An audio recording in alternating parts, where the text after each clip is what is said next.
2006 সালের 10 December Oslo থেকে ঘোষণা আসলো, যৌথভাবে শান্তিতে নোবেল পেয়েছেন ডক্টর মোহাম্মদ ইউনূস এবং গ্রামীণ ব্যাংক। বাংলাদেশের প্রথম একমাত্র নোবেল এসেছিল যে মানুষটির হাত ধরে, তিনিই হলেন ডক্টর মোহাম্মদ ইউনূস। প্রথমবারের মতো বিশ্ব অবাক হয়ে দেখল কিভাবে এক বাঙালি অর্থনীতি এবং শান্তিকে এক সুতোয় বেঁধে দিয়েছে। ডক্টর মোহাম্মদ ইউনূস 1940 সালের 28 জুন চট্টগ্রাম জেলার হাটহাজারী উপজেলার বাদুয়া গ্রামে জন্মগ্রহণ করেন। মা সফিয়া খাতুন এবং বাবা হাজী দুলু মিয়া সওদাগরের 9 সন্তানের মধ্যে তিনি তৃতীয়তম। তার বাবা পেশায় ছিলেন একজন জহুরি, আর তাই অনেকে বলে জহুরির ঘরে হীরের জন্ম হয়েছিল। ছোটবেলা থেকেই তিনি ছিলেন অত্যন্ত মেধাবী। সমস্ত পূর্ব পাকিস্তানে 16তম স্থান অধিকার করে তিনি চট্টগ্রাম কলেজের স্কুলে ম্যাট্রিকুলেশন পরীক্ষায় উত্তীর্ণ হন। লেখাপড়ার পাশাপাশি স্কাউটস এবং সাংস্কৃতিক অনুষ্ঠানে ডক্টর ইউনূস ছিলেন খুবই পারদর্শী। 1960 সালে ঢাকা বিশ্ববিদ্যালয় থেকে অর্থনীতিতে স্নাতক সম্পন্ন করেন তিনি। 1961 সালে স্নাতক অধ্যয়ন শেষ করে যুক্ত হন গবেষণায়। একই বছরে চট্টগ্রাম কলেজে অর্থনীতি প্রভাষক হিসেবে তার কর্মজীবন শুরু হয়, কিন্তু খুব দ্রুতই অর্থাৎ 1965 সালে ফুলব্রাইট স্কলারশিপ নিয়ে পাড়ি জমান মার্কিন যুক্তরাষ্ট্রে।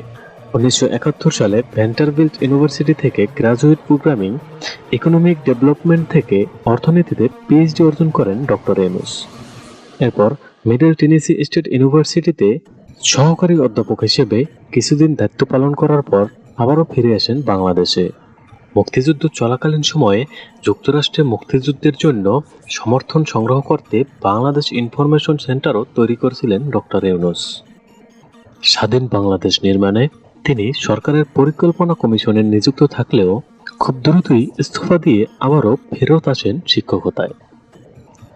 1989 সাল পর্যন্ত ডক্টর ইউনূস চট্টগ্রাম বিশ্ববিদ্যালয়ের অর্থনীতি বিভাগে প্রফেসর হিসেবে কর্মরত ছিলেন। মূলত একটি সমৃদ্ধ সমাজ নির্মাণে ডক্টর মোহাম্মদ ইউনূস কাজ শুরু করেন স্বাধীনতার সূচনা লগ্ন থেকে। 1974 সালে বাংলার বুকে আঘাত হানে ভয়াবহ দুর্ভিক্ষে হতদরিদ্র বাঙালির কষ্ট প্রচণ্ডভাবে নাড়া দেয় তাকে। তিনি মনস্থির করেন যেভাবেই হোক এই মানুষগুলোকে দারিদ্রতার অভিশাপ থেকে তিনি মুক্ত করবেন। সেই সময় তিনি গবেষণার মাধ্যমে চালু করেন গ্রামীণ অর্থনৈতিক প্রকল্প। তারই পরিকল্পনা এবং প্রস্তাবনা অনুসারে তৈরি করা হয় গ্রাম সরকার প্রকল্প। 1976 সালে ডক্টর ইউনূস প্রতিষ্ঠা করেন বিশ্বের প্রথম ও সর্ববৃহৎ ক্ষুদ্র ঋণ প্রদানকারী প্রতিষ্ঠান গ্রামীণ ব্যাংক।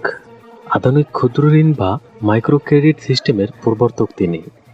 ডক্টর ইউনূস চিন্তা করতেন, যদি এই দরিদ্র লোকদের অল্প ঋণে টাকা দিয়ে তাদের কোনো কর্মস্থানের ব্যবস্থা করে দেওয়া যায়, তাহলে এরা একদিন তাদের নিজেদের ভাগ্য পরিবর্তন করতে পারবে।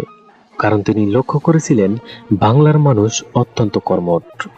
তাদের পাশে যদি অর্থনৈতিক সহায়তা হিসেবে দাঁড়ানো যায়, তাহলে তারা খুবই দ্রুত দারিদ্র্যের অভিশাপ থেকে মুক্ত পাবে। ডক্টর ইউনূসের এই পরিকল্পনা আলাদিনের চেরাগের মতো জনগণের ভাগ্য পরিবর্তন করতে সহায়তা করে। যেহেতু গ্রামীণ ব্যাংক থেকে লোন নিতে কোনো জামানতের প্রয়োজন পড়ে না, তাই একদম হতদরিদ্র মানুষটিও সাহায্য পেতে শুরু করে এখান থেকে। দ্রুতই এই ক্ষুদ্র ঋণ সিস্টেম পৃথিবীব্যাপী জনপ্রিয়তা পেতে লাভ করেন। ডক্টর ইউনূস বিশ্বকে দেখিয়ে দিলেন কিভাবে একটি ইকোনমিক সিস্টেম জনগণের ভাগ্যকে পরিবর্তন করে দিতে পারে। আর এরই স্বীকৃতি স্বরূপ 2006 সালে প্রথমবারের মতো একজন বাংলাদেশি অর্জন করে নেয় পৃথিবীর সবথেকে সম্মানজনক পুরস্কার নোবেল পিস প্রাইজ।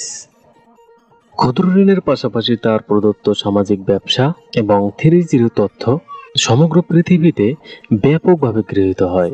3-0 তথ্যে তিনি বলেন, কেবল 3টি শূন্য অর্জন করতে পারলেই এই পৃথিবী এগোবে। সেগুলো হলো শূন্য দরিদ্র, শূন্য বেকারত্ব, শূন্য মাত্রায় কার্বন নিঃসরণ। আর এই 3 শূন্য অর্জনে লাগবে 4 মহাশক্তি। তা হলো তারুণ্য, প্রযুক্তি, সুশাসন ও সামাজিক ব্যবসা। শূন্য কার্বন নিঃসরণ আজ পুরো পৃথিবীব্যাপী জনপ্রিয়তা পেতে চলেছে। ডক্টর মোহাম্মদ ইউনূস বেশ কয়েকটি বইও লিখেছেন, যা একইভাবে সমন্বিত।